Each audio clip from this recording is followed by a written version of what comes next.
Hello YouTube, my name is Sam, and this video is going to be my first and hopefully last about COVID-19. Recently, when I got back from the NHRA Gator Nationals, Dragzine, which is an online drag racing news magazine, shared a photo from the event showing the absolutely massive crowd, which featured hardly any social distancing and hardly any mask wearing. And somebody commented saying that that's a slap in the face to all frontline workers everywhere. And somebody responded by a comment which, you know what, it's kind of true. This person wrote, what COVID really exposed was a FATdemic in this country that no one wants to seem to address, which is why our numbers suck compared to other nations. Now, there is a reason why we don't want to address it. It's all because of political correctness, and I'll explain this. In other countries such as Europe and basically everywhere else, doctors will ask patients, what do you eat? They will let an overweight or obese patient know that they need to lose X amount of weight if they don't want to get diabetes by the time they're 40 and a heart attack by the time they're 50. That doesn't happen in the United States. In fact, doctors are being told not to ask patients what they eat, and they're told not to let their overweight and obese patients know to lose weight out of fear that these same patients are going to lodge a complaint with the review board saying, how dare he food shame me? How dare he fat shame me? Well, I have a huge issue with that. No pun intended. Because in this country, we mollycoddle people's self-esteem instead of doing things to look out for their own health. We are more interested in this country with telling people what they want to hear rather than what they need to hear. And I got news for you. The sting of being told a cold hard truth is a lot better than long-term implications regarding your health. The problem is we don't want to seem to do anything about rectifying this.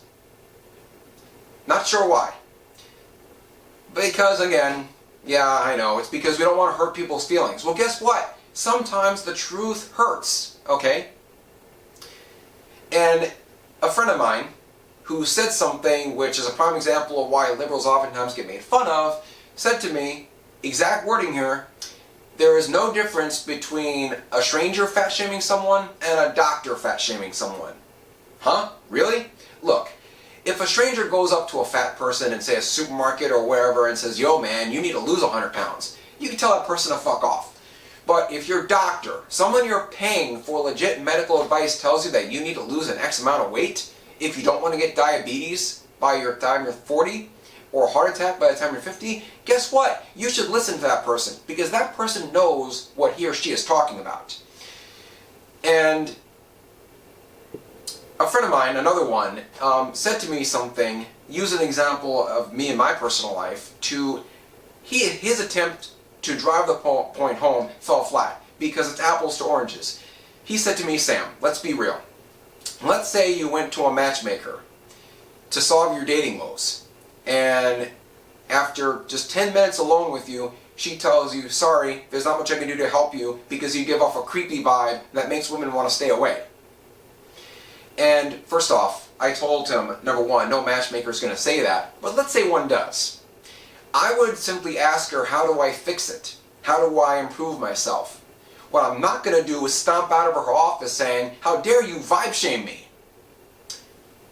And the reason why I say it's an apples to oranges comparison is because having trouble in the dating world and being single has never killed anybody.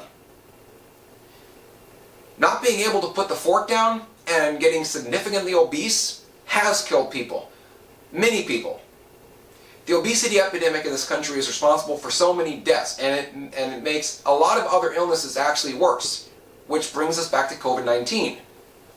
The CDC has actually admitted recently that close to 80% of COVID-19 hospitalizations and people who have a hell of a time trying to get through it are overweight and obese. We would actually be facing a much easier time with this virus if we didn't screw ourselves by not telling people the cold hard truth about their diet, about their health. But again, we are more interested in mollycoddling people's self-esteem and not hurting feelings than it is helping people. And to be honest with you, it's got to stop. We have got to improve ourselves as a nation, but it's not going to get any better if we look at any advice as some form of shaming. But anyway, that's all I have to say about this video. If you like it, leave a comment, and I know that some people are probably going to leave this, give this a dislikes, whatever, it's up to you if you want to do that. Anyway, thank you for viewing this episode of this video, and you have yourself a good day. Bye.